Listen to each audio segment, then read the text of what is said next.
नमस्कार। जब हम भारत के मंदिरों के बारे में सोचते हैं तो क्या ख्याल आता है? पूजा, प्रार्थना, आस्था, है ना? लेकिन कुछ मंदिर सिर्फ यहीं तक सीमित नहीं हैं। ये तो सदियों पुराने, हैरान कर देने वाले रहस्यों के जीते जागते खजाने हैं। आज हम कुछ ऐसे ही मंदिरों की दुनिया में उतरेंगे जहां आस्था और तर्क का एक अनोखा संगम देखने को मिलता है।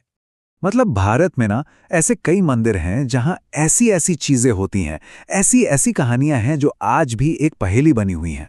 और यही वजह है कि भक्त तो जाते ही हैं, साथ में जानने समझने वाले मतलब क्यूरियस लोग वो भी खिंचे चले आते हैं। तो फिर देर किस बात की? चलिए इसी सवाल के साथ इस सफर पर निकलते हैं और देखते हैं कि इन प्राचीन दीवारों के पीछे आखिर छिपा क्या है। तो सबसे पहले हम बात करेंगे उन मंदिरों की जिन्हें चमत्कारी शक्ति का केंद्र माना जाता है, जहां लोगों को लगता है कि आस्था ही सबसे बड़ी दवा है, शरीर के लिए भी और मन के लिए भी। कुछ मंदिर तो ऐसे हैं जहां लोग मानते हैं कि बड़ी बड़ी शारीरिक बीमारियां ठीक हो जाती हैं। और वहीं कुछ ऐसे भी हैं जहां कहते हैं कि मन पर लगी चोट या कोई अदृश्य शक्ति का साया वो भी दूर हो जाता है। अब देखिए, यहां दो बिल्कुल अलग तरह की आस्थाएं दिखती हैं। एक तरफ है राजस्थान का मेहंदीपुर बालाजी मंदिर। यहां लोग बुरी आत्माओं और आप कह सकते हैं मानसिक परेशानियों से छुटकारा पाने आते हैं। और दूसरी तरफ ओडिशा का शानदार कोणार्क सूर्य मंदिर।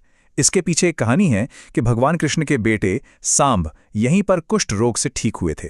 तो देखिए, एक जगह आत्मा को सुकून मिल रहा है तो दूसरी जगह शरीर को।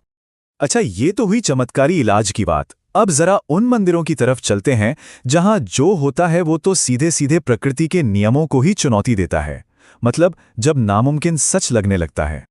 एक सवाल है, बिना किसी तेल, घी या गैस के कोई आग की लपट कितनी देर तक जल सकती है? एक दिन? शायद एक हफ्ता? क्या लगता है? जवाब सच में हैरान कर देगा।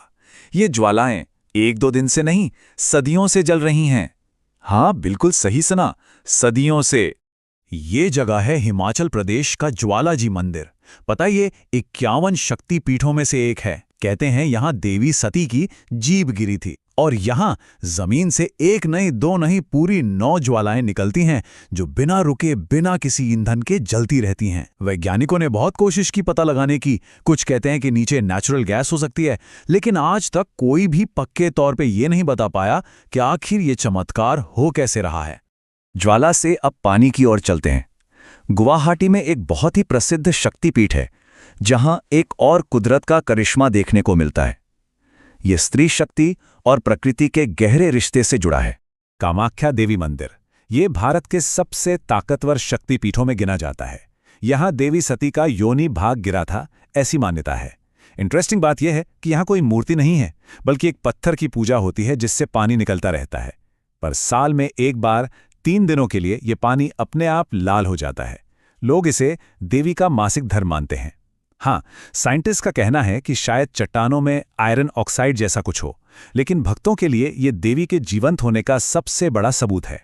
अच्छा, एक ऐसी जगह के बारे में सोचिए जहां घरों में दरवाजे ही ना हो और लोगों को चोरी का जरा भी डर ना हो। किसी फिल्म की कहानी लगती है ना? लेकिन ये हकीकत है। महाराष्ट्र का शनि शिंगणापुर गांव। यहां किसी भी घर में, दुकान में, यहां तक कि बैंक में भी दरवाजे और ताले नहीं मिलेंगे। लोगों का अटूट विश्वास है कि शनि देव खुद उनकी रक्षा करते हैं। मजाक नहीं, वहां के पुलिस स्टेशन में भी दरवाजा नहीं है और लोग मानते हैं कि अगर किसी ने चोरी करने की हिम्मत की तो शनि देव का प्रकोप उसे कहीं नहीं छोड़ेगा। अब तक हमने देखे चमत्कार और प्रकृति को चुनौती देती घटनाएं। अब आखिर में चलते हैं कुछ ऐसे मंदिरों की तरफ जहां की परंपराएं और रस्में इतनी अजीब हैं कि यकीन करना मुश्किल हो जाता है। तो होता यह है कि उज्जैन के काल भैरव मंदिर में भगवान को प्रसाद में शराब चढ़ाई जाती है। हाँ, शराब। भक्त एक बर्तन में शराब लेकर मूर्ति के होठों के पास एक छोटी सी दरार पर लगाते हैं और देखते ही देखते वो शराब गायब हो जाती है। कहाँ जाती है, कैसे, ये आज भी एक रहस्य है। लोग मानते हैं कि देवता ने भोग स्वीकार कर लिया। शराब के भोग से अब एक ऐसे मंदिर में चलते हैं जहां हजारों चूहे, जी हां चूहे, कोई आफत नहीं बल्कि पूजनीय माने जाते हैं। बीकानेर में है करणी माता मंदिर, जिसे लोग चूहों वाला मंदिर भी कहते हैं। और यहाँ करीब करीब 25,000 चूहे रहते हैं। इन्हें काबा कहते हैं और इन्हें देवी का वंशज मानकर पूजा जाता है।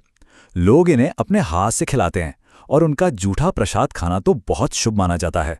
और हाँ, इन हजारों काले चूहों के बीच अगर किसी को सफेद चूहा दिख गया तो समझो उसकी किस्मत खुल गई। तो ये मंदिर और इनसे जुड़ी ये बातें सिर्फ कहानियां नहीं हैं, ये उस गहरी आस्था के जीते जागते सबूत हैं जो अक्सर हमारी समझ और विज्ञान की हदों के पार चली जाती हैं। तो आखिर में सवाल वहीं आके रुकता है कि ये सब क्या है? क्या ये सच में चमत्कार हैं या बस सदियों से चली आ रही कहानियां हैं? या फिर ये प्रकृति के वो रहस्य हैं जिन्हें समझने में विज्ञान को अभी और वक्त लगेगा? इसका जवाब शायद हर किसी के लिए अलग है, जो विश्वास और तर्क की बीच की उस बारीक सी रेखा पर कहीं टिका है।